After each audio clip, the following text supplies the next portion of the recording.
Morning friends. তো সকাল সকাল দেখো গরুটা আমাকে ডাকলো ঘুরতে যাবে বলে। চলো ওকে একটু ঘুরিয়ে আনি। এই তো রেডি, লেটস গো। চলো দেখো না কিরকম টান,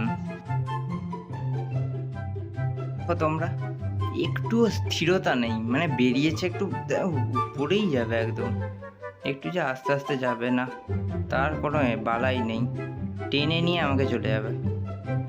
দেখো দেখো দেখো দেখো, মানে একদম ছুটে চলে গেল, কি যেন কত জন্মের কথা। বাবা এই এই ভয় পালিয়ে যাবে দেখো। ভালোই তো, চ চ। হফ, ঘুরে এসে ভীষণ গরম লেগে গেছে। এই দেখো স্নান করতে ঢুকে পড়লো একদম, আবার সেই আগের মতো ট্যাপ ছেড়ে দিলাম। ও নিজের মতোই করে, তারপরে এবার আমি শ্যাম্পু ট্যাম্পু মাখিয়ে দিই। এই যে দেখো, চলো টাটা, স্নান করা কমপ্লিট, চলো টাটা।